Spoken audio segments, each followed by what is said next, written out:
Good morning, good morning, good morning.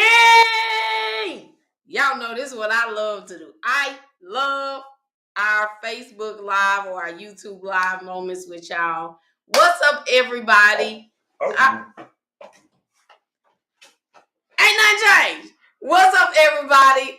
We are so glad that you all were able to join us on this morning. Make sure you share the video. Make sure you text somebody real quick, like, they live. It ain't pre-recorded. We can watch them right now.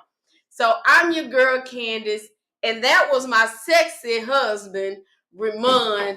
We are the host of the Couples Lounge show. We do this on Saturdays. If you have not seen, watched, or heard of the Couples Lounge, you can go to our YouTube page. And when you get there, if you have not followed, if you have not subscribed, if you have not commented on the video, we need you to do that this weekend, all right? All right. So let me see, y'all. We ain't been on StreamYard in so long. I done halfway forgot all the things that we supposed to do. So, y'all, if you don't know, we are marriage and relationship coaches. I'm a spiritual life coach as well. And so we just enjoy doing this podcast because we get to make an impact in the kingdom. We get to make an impact for marriages and individuals. This year, our focus was healthy relationships, healed individuals, and holy living, meaning that we are aiming to do life God's way, how God has called us to do it. And that can be challenging when our ego is present. That can be challenging when we don't have a relationship with God. That can be a challenge when we don't know the word. And so we hope and we pray that there is something being said on our podcast that will support you in 1, 2, and or 3 of what I just mentioned. So yeah. So we about to get it started. You done share it out. You wanna say what's up to the people? What it do? All right. So if this is your first time tuning in to our show, feel free. You can comment. You can ask questions. You can do all the things. We do not mind at all. We actually, what do you call it? Call for it, ask for it, whatever the case may be. So,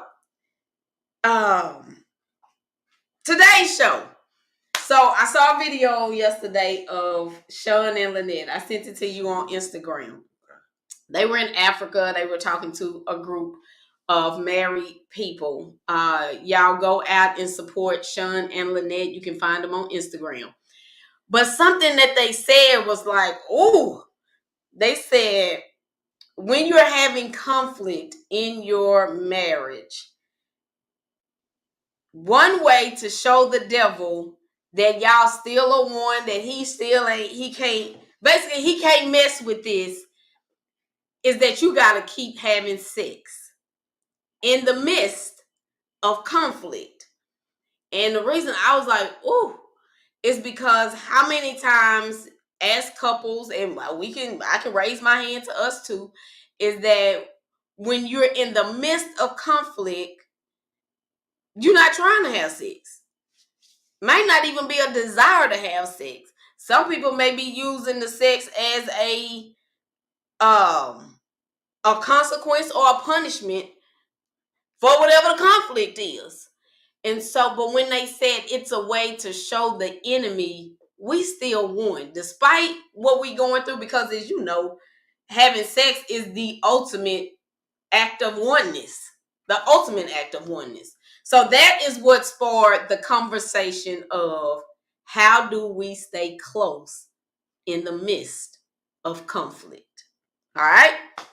So conflict, I'm going to define it first before we get started, is a serious disagreement or argument. It's a clash. Do you feel like conflict is inevitable, or do you feel like it's... Hold on, give me the definition again. A serious disagreement or argument, and then it had, you know how I do the semicolon or whatever, a clash. Okay. So a conflict. Are they inevitable? Do you feel like at some point in a marriage you will get to a place where y'all not having conflict, or just conflicts a part of the thing? Oh man, yeah. Yeah, what? I think you could get to a point to where you don't have serious conflict. You're going to always have arguments and disagreements, but they don't have to be on the serious nature. I think you can actually grow to where you don't have, or they're extremely rare. I say that. A conflict. Okay. The serious major conflicts are rare. Disagreements and the bumping of the heads is always gonna happen. Maybe slight arguments, but major knockdown, throw down conflicts. No, I think you can get to the point to where there are extremely rare. Yeah. Okay. I'm gonna say that. So as I was reading the definition for conflict, I almost felt like they are inevitable, meaning that they will happen. Conflict will happen in your marriage. And I do agree with I agree with you when you say that a actual conflict can't, oh, you know, when you say it twice, it means like it's big conflict. Like I think those can die down, but I think depending on where each person is in their life, it can happen. So with us that are been for us that's been married 10, 20, 30, 40 years, we could possibly get to a place where we feel like conflict should not be happening. It just shouldn't. Disagreement, cool. Conflict, no. And for y'all that's been married less than 10 years, if y'all ain't done no healing work on individually and all the things, I'm just telling you, conflict is gonna be there. I know some people feel like, well, now that we done got married, we shouldn't be having conflict. We shouldn't be having arguments. It's a part of it, because I feel like for me, that's how we grow. That's how we learn, etc. So, what are your thoughts about conflict? Oh, what are my thoughts? It's a part of life. And sometimes you may not see it at the time, but it could be a good thing. It could bring about closeness, um, understanding, and a new perspective uh, on whatever it is that you were battling or having conflict over, if you will. So it can be a lesson if you let it. Yeah. And it depends on what the conflict is over. So yeah, conflicts, it's a part of life. You put two different people in a close space, they're bound to have disagreements. Yeah. And I don't know if we consider disagreements conflicts. That would be my question. Would you consider a disagreement a conflict? Now, I think with for me, if we're disagreeing, we can disagree. I think conflict comes in when, or it feels like a conflict when tension comes in it. When harshness comes in it, a clash. It feels like a clash. It doesn't feel like, oh, we just disagree. That's your opinion. This is my opinion. And it still feels loving. I think disagreements can still feel loving, still feel light. If the two people can keep it under control. And as I'm talking, I'm thinking about even in work environments and situations, just having a disagreement. Okay, we disagree, but we can go back out and we talking and we chilling. I think if it's a conflict, like I ain't trying to talk to you, I'm going back to my office, or if you in the house, I'm going back to my room and I think that's the difference between a disagreement and a conflict. Hold on, real quick. Shout out to our producer, Cursion. The reason why we're doing this live and we're here, we're not in the studio. Our producer of the show had, a health issue. So it's going to keep him down for a little bit. So shout out, speedy prayers. to encourage speedy recovery. Recovery. Actually, what I meant to say, to encourage you, man. Much love. Praying for you to get better, my brother. Absolutely. So this is what I said about conflict, and it goes to kind of it's similar to what Mon said. They are great teachers. There is something to be looked at when there is a conflict, and more so, I always like to say it starts within. So it's something to be looked at within, but then too something to be looked at outside of us, externally. Um, and realizing that conflict is not a characteristic of God. God always wants peace. That's the characteristic of God. When you think of the fruit of the spirit: love, joy, peace, patience, self-control. Conflict is not a characteristic of God. So what I'm able to do is think of this conflict when Candace is in conflict with somebody, with my spouse or with somebody else. How far away are we from God in this moment, in this conflict? Because this is not of God. And so that's what you get to think of. And I think you judge that by how you feel internally. If you feeling like anger, vengefulness, bitterness, resentfulness, it is a gauge to let you know how far you are from God. Now, if you internally, you upset, you processing your emotions, this, that, and other, that's a different. I feel like you're closer to God. You just got to allow your emotions to filter through. And so when you said something to learn from it, absolutely. So that will be, I feel like the nuggets have already been dropped, but that will be one thing. It's understanding that the conflict that we go through is a great teacher. It's calling us to look at something within us first and then outside of us. What you thinking about? Yeah, no, I'm just processing that. I'm processing that. Yeah, I can dig that. I can roll with that. Yeah. When somebody is up, when we looking up like that, we thinking so for him to say he's processing it, he's still up there. What you got to say? No, I agree. What I was thinking when you said you're far away from God, when you say angry. No, when you are your internal state: anger, bitterness, resentful, get back, revenge, conflict. Conflict is not of God. God is of peace. So for me, it's like when we're in the midst of conflict, we are drifting away from God. Now, how far we drift is on us. Yeah. Of course, the get back and all that, but I mean, people are human. What does that mean? No one's perfect. So that's bound to happen. The anger, the bitterness, the resentfulness, that can, I'm not gonna say always, but it's definitely something that can happen. Mm-hmm.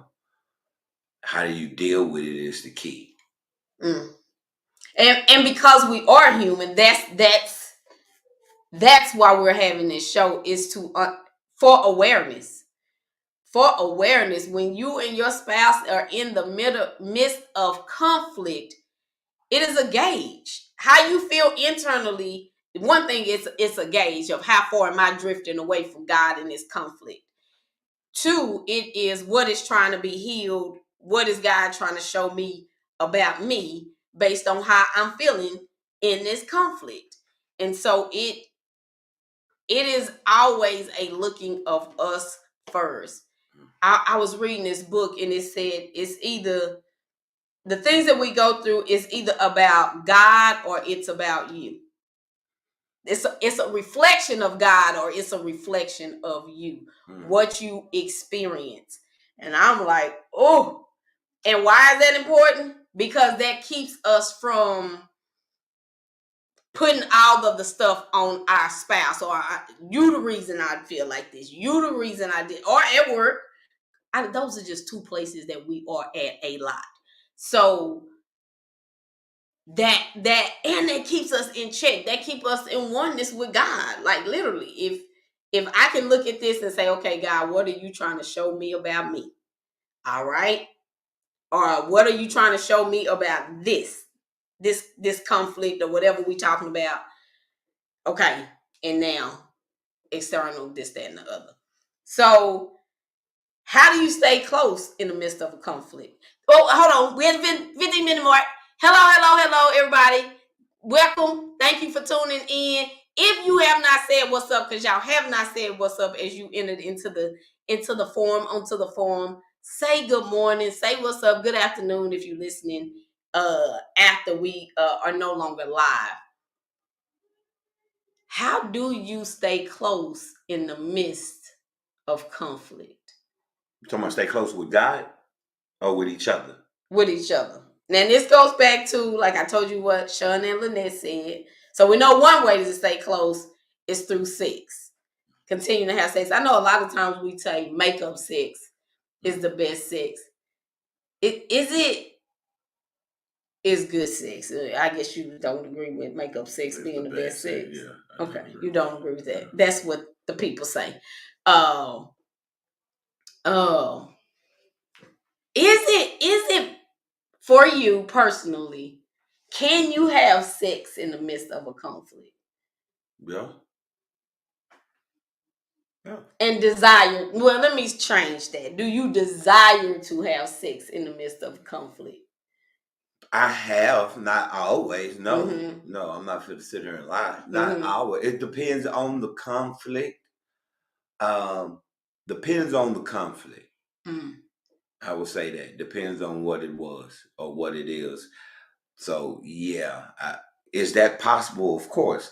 But let's say a spouse cheated. Who wants to have sex at that point? Right.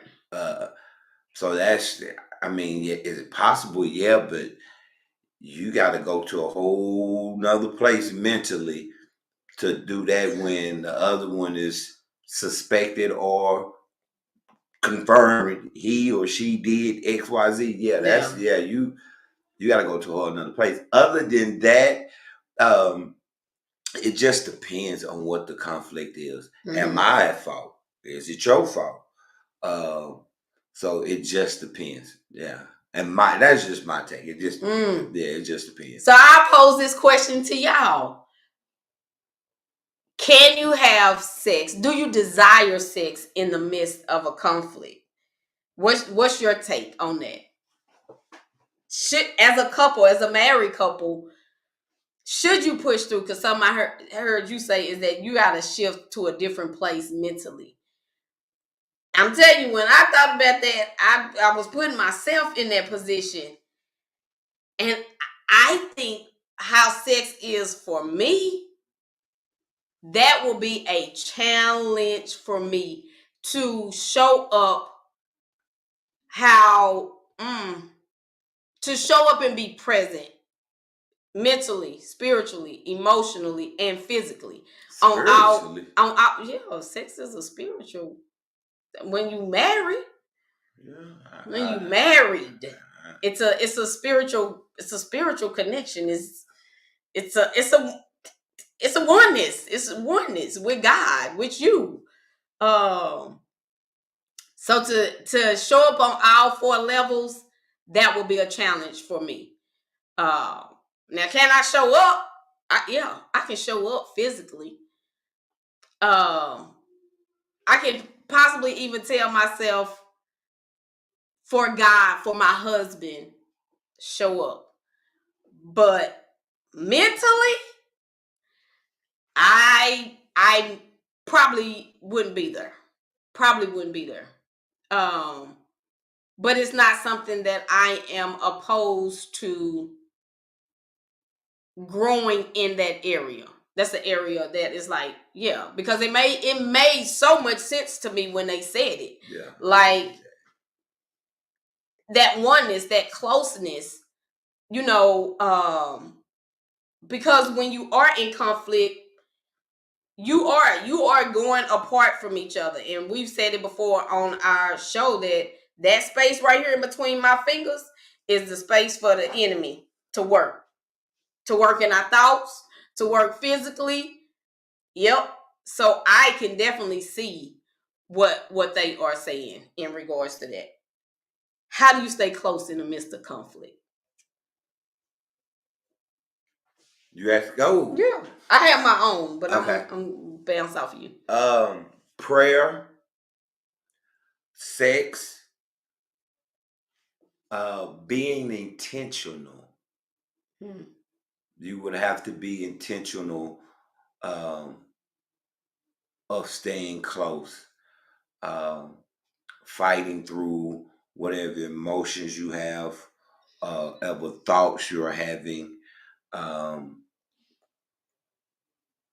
negative thoughts, negative emotions, fighting through those, and being intentional of just being close with your spouse, being present with them, possibly doing things with them. And it doesn't have to be, a full-fledged date, going out and spending a lot of money, but it could be simple as a walk and talk. It could be sitting down watching TV. It could be anything, but just being intentional. You sitting down watching TV, but y'all not liking each other right now. Yeah.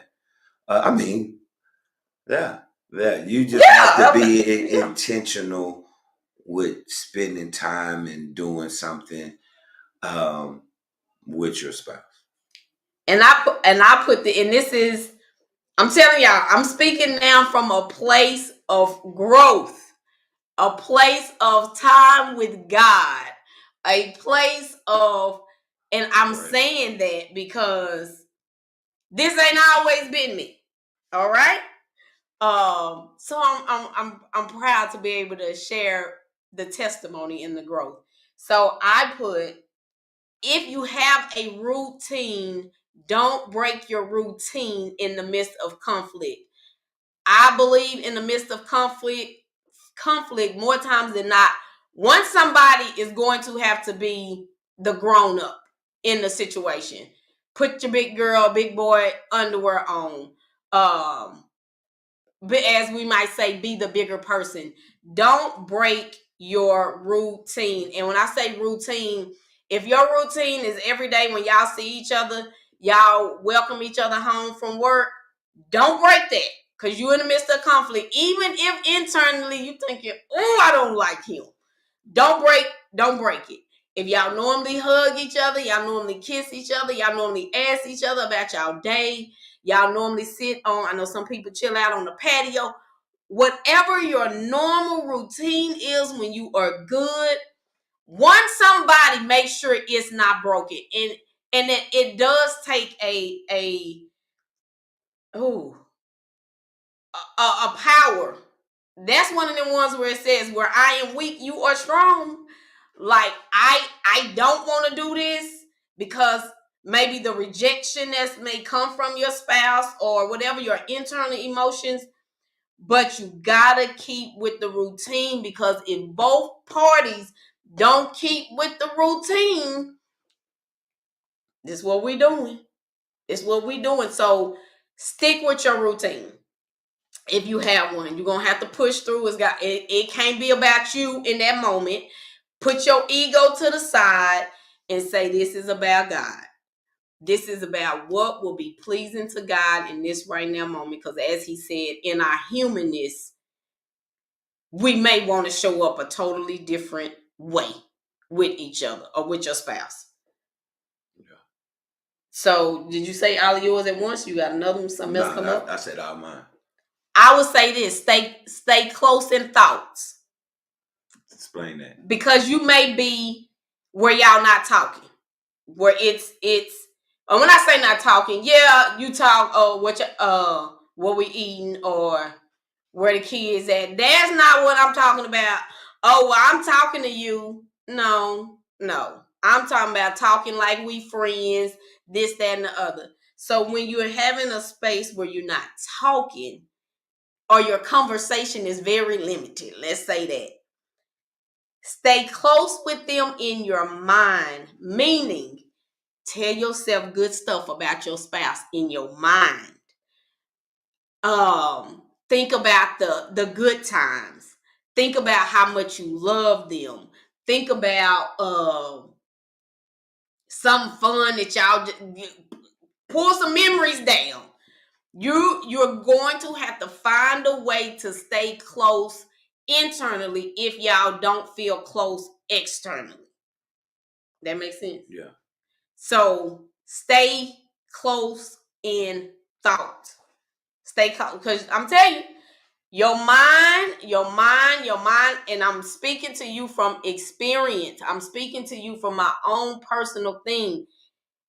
In the midst of conflict or whatever, your mind can take you someplace.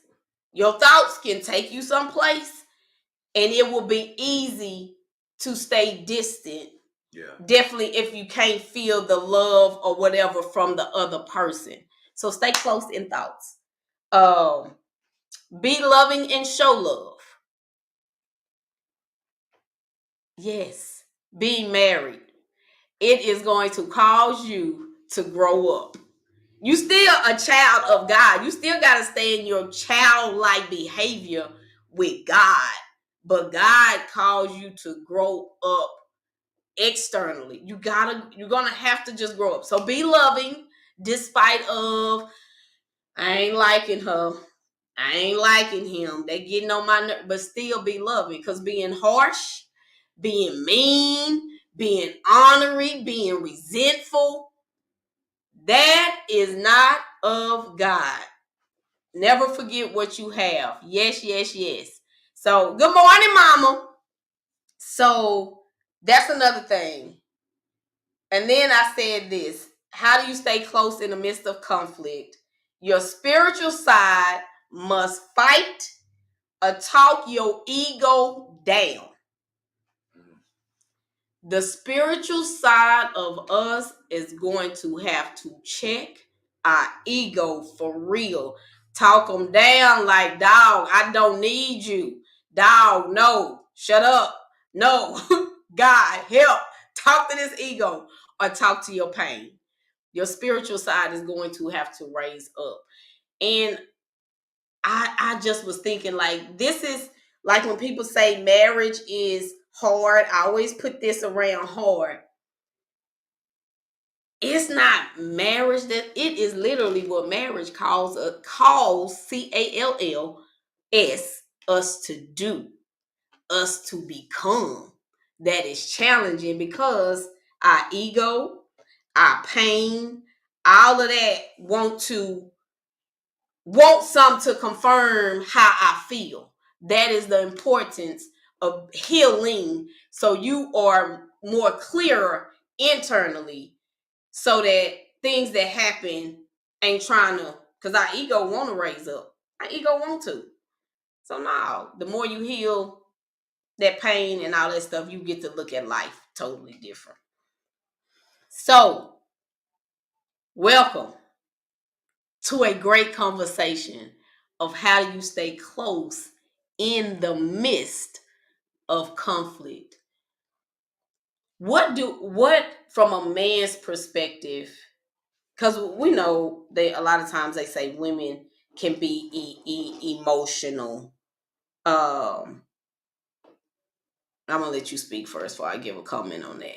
What is a man's experience in conflict? Is it? Do you feel like it's still the same as what a woman may experience in the midst, his inner thoughts, his inner being? Is that the same as a woman? As the same as a woman?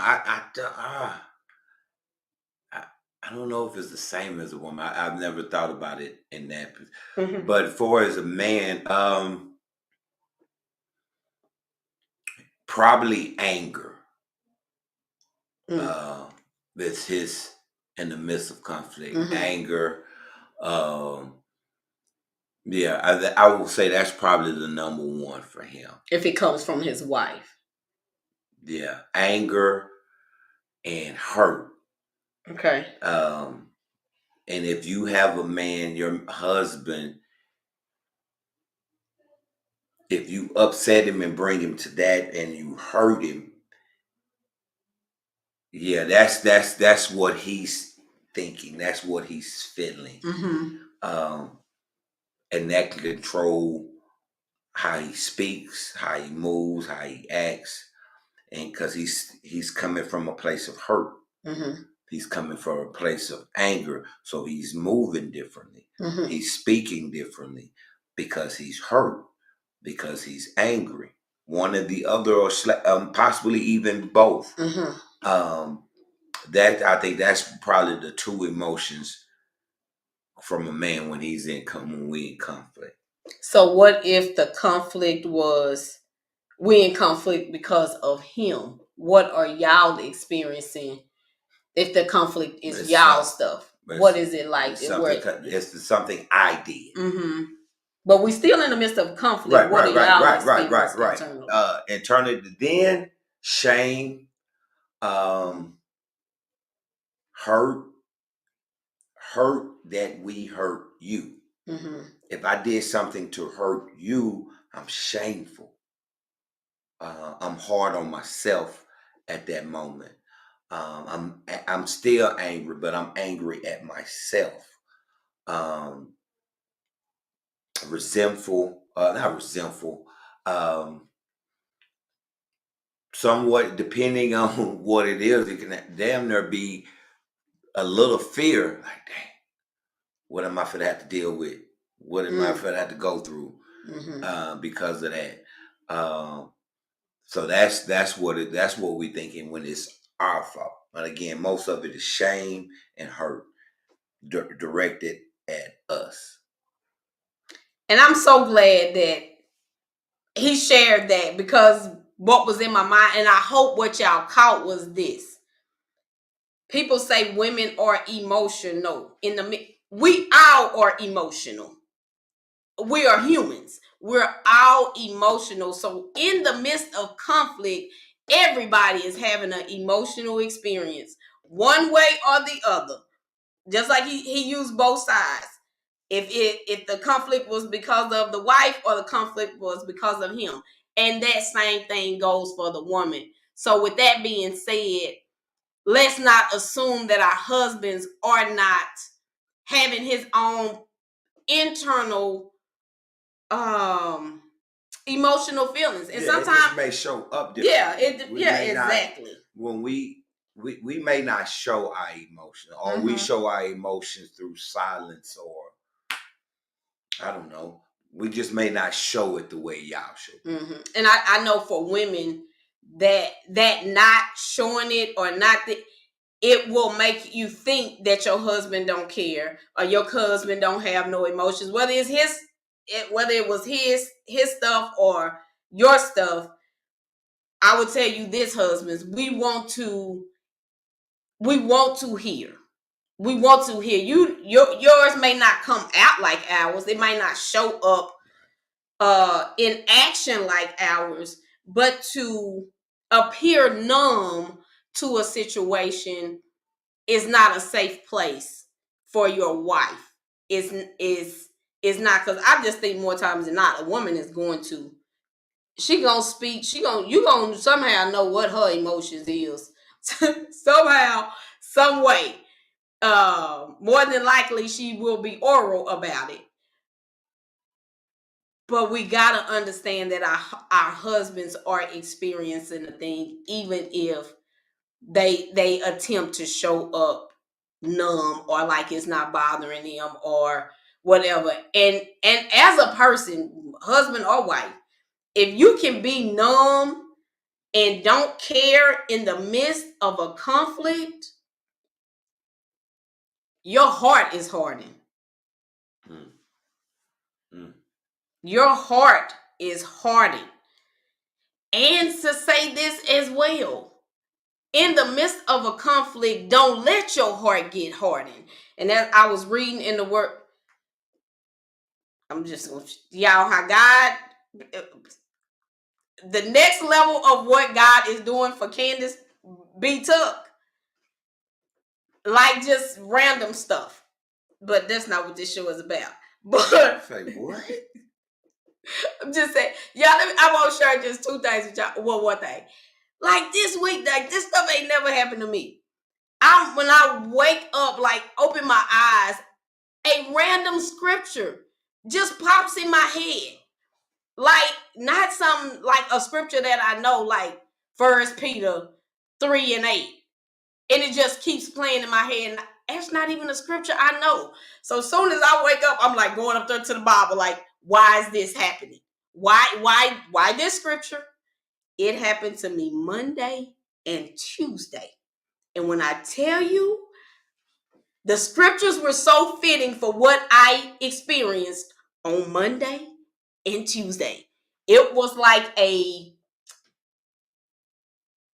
precursor, like going to get this in your spirit right now because you're gonna need it type deal. What was the scripture? Both of them was, I want to say 1 Peter. I want to say 3:8 was the one for Monday. I cannot remember. The other one was 2 Peter. I can't remember exactly what it was, but y'all know I wrote it down because I write in my journal. But all this to say, this is what. What did the scripture say? Basically, 1 Peter. Look it up, so I'm not quoting it wrong. But the bottom line was that there's a oneness. We are one. We are one, and that we need to show compassion. That we need to 1 Peter what? 3:8. We're looking it up on the computer. Yes, I remembered. Finally, all of you be like-minded, meaning one. Be sympathetic. Love one another. Be compassionate and humble. And I was having to have I knew I was going to have a conversation on that day. And it was just on time. All that to say this. Another thing that popped up for me this week was don't harden your heart. And then I was like, what does that look like, to harden your heart? When you want to move away from God, that's a sign that your heart is being hardened. God is instructing you to do something. No, I ain't doing that. You stop praying or you don't want to pray. That's a hardened heart. When God is instructing you, I need you to go talk to them. I ain't doing it. Those are signs that your heart is getting hardened towards God.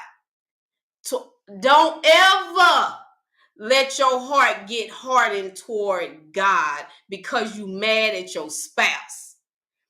Second, we can't let our heart get hardened towards our spouse. This is the other side of us. This is our partner. This is our oneness. So when you start realizing that your heart is getting hardened by how you looking at them, but I think first and foremost, you're going to get that sign by how you are showing up with God. When you don't want to pray because you going through something, I ain't praying. I don't want to pray. Bump your spouse. Don't let your heart get hardened towards God, because then you limiting God and you limiting yourself.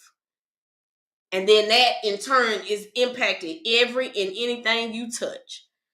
So let your heart not be hardened in the midst of a conflict. And that'll lead us into tips. So how do you have productive and effective disagreements? Because I think if that can be productive, it may not end up in a big conflict. That's kind of where I'm gonna start with this. So what advice would you give? Learn from it. Seek to learn and understand and get the lesson from the conflict. Especially if you're the cause of the conflict. Mm-hmm. If I'm the reason for this conflict, why did I do that? Why did I say that? Mm-hmm. what do I need to do to prevent me from doing that again? What do I need to do to prevent me from thinking and saying whatever it is I said? So tips I would say is you have to learn from it. And if I didn't cause it, what can I do to help my spouse in not doing that? Can I help you not do that? Can I help you not to think a certain way for you to say that? The key is just to learn from every. Here's the crazy part. A lot of times we learn through hardship. I can't speak for everyone. I have. We all. That is a perfect. Yeah. You know, you learn not to touch that stove when it's hot because you burnt your hand. I ain't doing that no more. If I said or did something that caused harshness from my wife, resentment from my wife, that's something I don't need to do again. And vice versa. If you causing your husband to be harsh, look internally as a wife. What did I do? What did I say to make this man act or feel this way? And if you don't think that and all you doing is putting it on him, you're the problem too. If you think it's just him, no, you the problem too, because all of this is him and none of it is you. And vice versa. As a man, well, why is my wife so dang mean? But did I do something to make this woman feel this way? Why? Okay, I need to look and analyze what I said and what I did to make her be so mean right now. Because if I'm just saying it's just her, then more times than that, I'm probably really the problem. Good stuff. So you can popcorn as we end out. How do you have productive and effective disagreements and or in the midst of a conflict? How do you show up? Be outright when y'all are in the midst of a conversation of taking a break. 5-minute break. I would say no longer than a 30-minute break in a minute. Because if the tension is so high, that is unproductive to keep. We just like the definition. I disagree with the time. The 30 minutes. It may need to be longer than that, depending on what the argument was and how heated it was. It is okay if we have to, you know what, we cancel this right now and we'll talk tomorrow. There's nothing. This is my personal opinion. The thing is, the longer that we stay separated, the more room, the more time we give the enemy. And more times than not, in the midst of conflict, on the onset, you're not thinking about God. You're not thinking about help me, Holy Spirit, help me, God. You're not going into prayer. You mad. And sometimes wanting to be mad, wanting to stay mad. So I'm saying, okay, wait. In the midst of conflict, we arguing. Ooh, I can see this elevating. Let's take a pause. 5 minutes, 10 minutes, so we can bring ourselves back down and then come back to the conversation. Because what I know through experience is that if you keep fighting and you fighting, we arguing, and arguments can literally go on 5 minutes, 20 minutes, an hour. That is so unhealthy. It's not good for your spirit. That ain't good. Take a break. We're going to come back just so we can calm down. Now, when we come back together, we may end up escalating back up. But that is unhealthy to your spirit. And if you are somebody that's like, no, I like this fine, ain't nothing wrong with this, that's a level of the pain that you are used to operating in. So be all right with giving each other, let's take a 5 minute, let's take a 10 minute, or whatever. And focus on connection. We're in the midst of this. How do we stay connected? We use a technique. We've gotten away from the technique a little bit of holding hands when you're in the midst of a disagreement or a conflict. Yes, that too, mama. In the midst of them heated, you say something, You can't take it back. And we know it say sticks and stones may break my bones, but words will never hurt. That little thing we learned growing up is a lie. There's a lie. Words can hurt. They can hurt. So be intentional about staying connected. You can be in a disagreement stage and you do not have to pull back from each other. You do not have to pull back. I can disagree with you. I can see it totally different from you. But that don't mean that we got to stop talking to each other. Or I don't want to do that. This is where I'm at when we are having situations. And if I feel like I am I've been triggered, I give myself time to process it, even because I go in my thoughts and I'm thinking about 100 million things. What will God say? Candace, look at you. Ramon, I'm looking at everything. So sometimes my energy will change when I'm in thought. But that song by Ty Tribute, this is what I'm on. One night. Just one. I got one night to cry. I got one night to feel a certain type of way. I got one. But then that next day, I'm coming to him to say, baby, this is how I felt. This what bothered me. This is what da-da-da-da-da. If it was something I felt was like on me, or even if it's me and I feel like, okay, let me go talk, or I have been conscious of not breaking our routine. And so you give yourself time to process it, but still find a way to be connected and stay connected. And like I said, and this is what I'm going to ask of him right now. I don't think I've asked this of him in the past, but in those moments where you have noticed my energy has changed, don't allow me to stay there.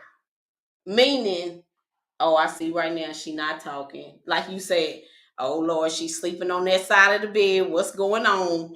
With those moments, whether it's we not in the bed or not, don't let me stay there. Okay. I get it. Even if it's like, baby, what's going on? What's not? I see you not talking, or I see you in your thoughts. What's going on? Because sometimes we allow our spouses to stay there. Yes, it is knowing your spouse, like, yeah, I know, because I know him. I'm going to give him, I ain't going to say nothing for a day or two. And I try to gauge and see and da-da-da-da. But it's really not healthy to allow your spouse to stay in their thoughts for an extended period of time, whether it's your fault, whether it's their fault, because we begin to separate and we give the enemy too much playing ground to work with. And I'm saying resolve it. It's got to be resolved. That will be my final thing. If y'all have a conflict, first and foremost, try to resolve it as quick as possible. God is not a God of time, but God is a God of peace, of love, of this, that, and the other. So that's where we're trying to get back to as quick as possible.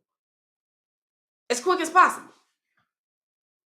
And the question is that we have to ask ourselves is, why am I all right with staying in this place that's distant from my spouse? Why am I all right with that? Why am I not doing something to pull us close together? Or why am I, whatever. Resolve it. And to resolve it looks like this as well. Because we hear this working with couples, and I'm sure we've been guilty of it as well, where you sweep something under the rug and you just go back to living life. You done had this situation and you just go back and it ain't never been talked about. It's no closure there. It's kind of like the little, you think about a little wire that's just going crazy, a little wire that's going, no, like you have to resolve it where we come to say, I disagree with you on that, but this, or how do we repair this? How do we resolve? It has to have resolve. Sweeping it under the rug is just gonna make it come back up. The rug is gonna keep getting bigger. Then that's what I tell the clients. It's just like you imagine that little white rug a little red rug, and as much as you sweep stuff up under it just keep getting bigger and bigger, and then y'all gonna keep falling and tripping over it. It's gonna come up later. You've been sitting on it for months and weeks and years. You got to get a resolve about the conflict. You have to. You have to. And yeah, I'm telling you, you can't do marriage without God. You just can't do it.